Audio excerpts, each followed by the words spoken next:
for on that street, because see, it was all in the street. It was company houses is what it was. We'd have to do anything. They would come every so often and paint. The ones that was right next door to us was Italian. And they had, you know, children too. And she was real bashful. I'd have to run to the store for her because she didn't want to get out. And she always wore a white, like, not a hat, it was like a towel, because she had headaches all the time. Did it smell like vinegar? What? No, it was just the tightness. That was something that they did in Italy, you know. And she had the children, and of course they had gardens. And they would start their tomato plants real early, because Mr. Philly had made where he could put seed and have glass on it real early in the spring. And it would grow, and by the time it was put in the ground, you know, it would be those plants. But then everybody there had gardens. We had, I'm gonna tell you those. We had Russian, lived next door to us, right at, you know, we had double houses. They lived next door to us. In a separate house or in the same house? It was the same half. Okay. Of course, my daddy got sick of smelling the crowd cooking. He called them dirty socks. He kept us going all the time, but he'd do anything in the world for anybody. But then we had German, we had people from, oh God, Yugoslavia, all over the place. I mean, we had, they came here to the coal mines to get jobs.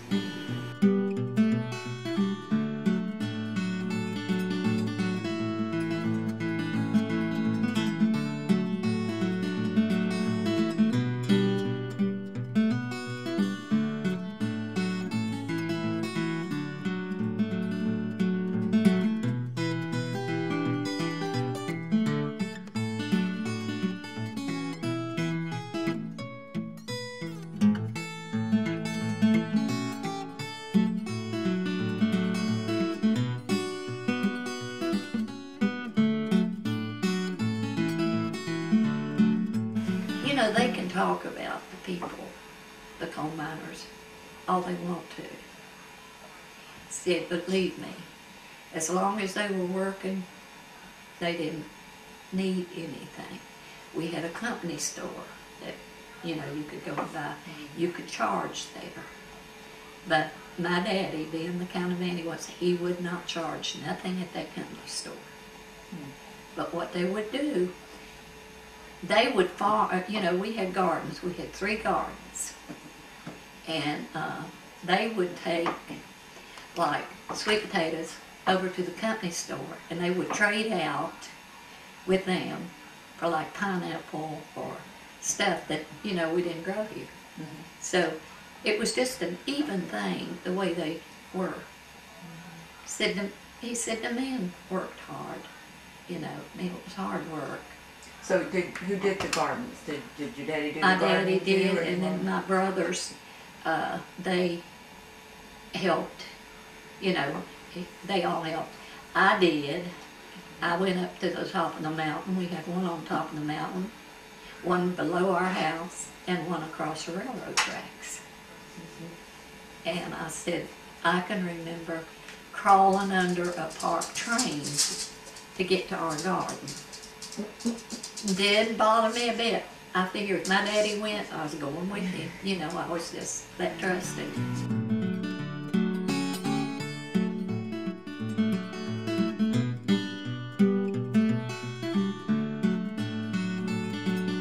So you just could garden wherever you found a spot and took care of it, or did you rent it? Do you remember? He had these for years. I mean, this wasn't something he just did.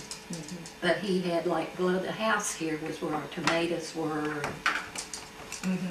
cucumbers and things, that corn, some corn, but the bigger ones some things grew some better some places than others. Well, it was thing you used like every day. You know, green onions. And I can remember, if you want a good memory, I was coming home from school one day, and my daddy met me outside, and we were out there, and he said, I'll bet you $1 that I can see your name written in this big of letters. And of course, I'll bet him, you know, no way. And he says, come on, let's walk out in the yard a little bit, and walked out, and he said, now, I see real good right now. While I'm looking up at the clouds and everything, he had planted lettuce with EVA, and it had all come up, and there it was. Boy, you talking about proud. Had your name written in lettuce? Huh? Had your name written in lettuce? I think everybody in the neighborhood came and looked at that.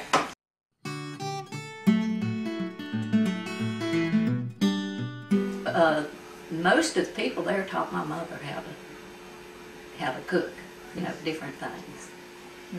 And that was the cabbage rolls. I wrote down that recipe. And that was cabbage rolls and Polish. Polish was the cabbage rolls. And nut bread. They were responsible for the nut bread too. And as a matter of fact, my oldest brother, Preston, married a Polish girl. She was born in the United States, but, you know, her parents came over. And I got to tell you one more thing. On our gardens, we fertilized those gardens. Everybody did. Long in the early spring, they would go to where we had mules. We had mules that did the, that had the, they brought the coal out of the mines. You know, they used, they would all go to where their manure was. You know, they had a special place. See, they were people still smart then. And they would go way early in the spring and get their truck full of manure and put it in their backyard, you know, so they'll have it for their garden. And it was like to see the steam come up from that manure when the sun would come down on it and it'd be cold.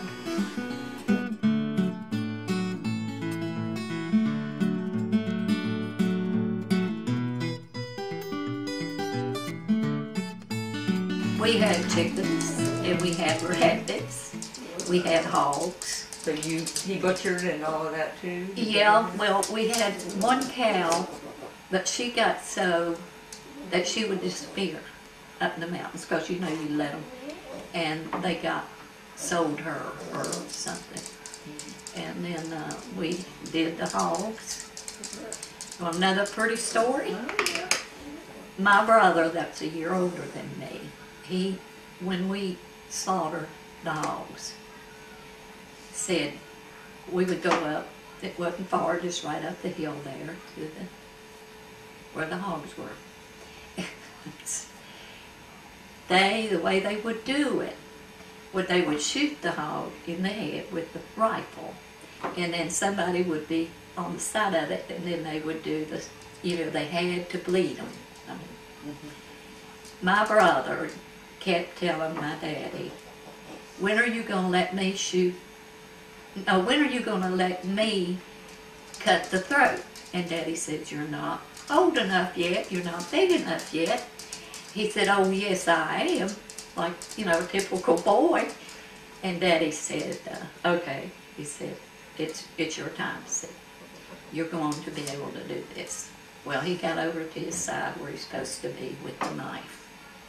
My daddy was that way with the rifle. And he said, and I was there. I mean, I was back off, and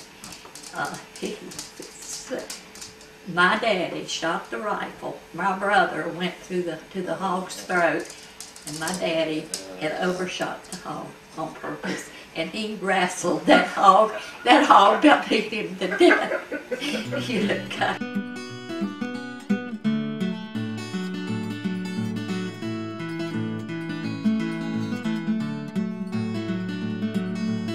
Oh, we used to go picking blackberries, and we had homemade blackberry jelly. We had everything was canned. And I got one little story to tell you about my youngest brother, Walter.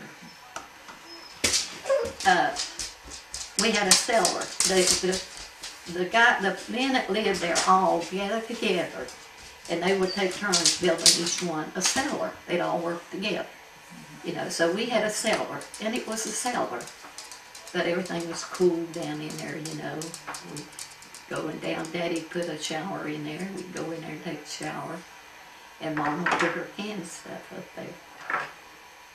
I came home, I think from school one day, and Mom said, now Mama wasn't one of those that scared easy. She said, I'm worried. I said, what are you worried about? She said, I keep hearing noises, and it sounds like boom, boom. And she said, I'm afraid it's a sign. You know, they believed in signs. I'm afraid it's a sign. I said, well, how long has this been going on? She says, all day since I've been sitting out here in the swing. We had a swing out there, and that's where she was sitting. And she said, I'm scared. So I got to listening for her. And I said, Mama, that's coming from the cellar. So I said, Mom, has Walter been in the cellar much?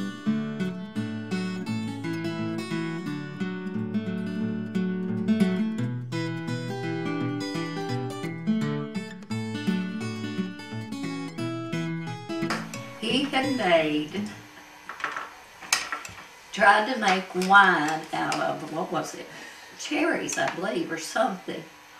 And he didn't know what he was doing, and he put it in bottles and put it down in the cellar, and they was blowing up.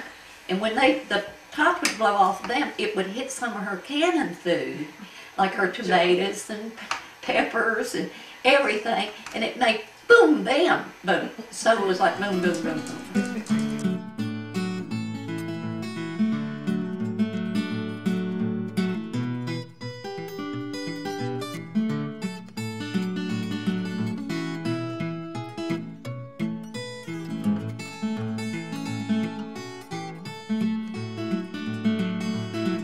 Oh, let's see, my mom had gone to town to Welch, which was, you know, you had to get on the bus and ride the bus. And when she came back home, she came home early because the stores had already closed on her. Well, she walks into the kitchen, and then the living room's back behind the kitchen. And here's these men in there shooting dice. And all this money and everything laying on. Well, she says, how are y'all doing? Glad to see you here. Because, and she takes her apron. She goes over and gets every bit of their money and puts it in her apron and says, thank you guys. Oh. They didn't come back.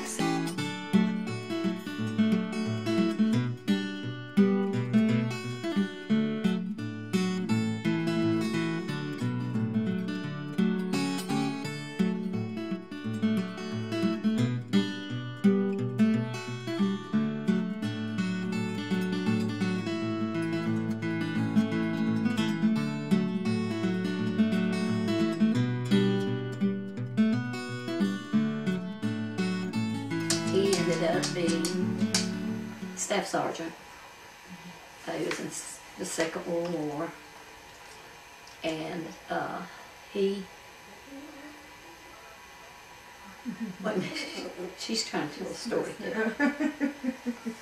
But he was in the regular service. My mom was always sending him cakes and cookies and stuff like that, and he would write home and say, Mom, you wouldn't realize how great this was. We were on a walk, which was, you know, where they were, and said, the guys just loved to see me get packages from my mom, because he shared with them, you know.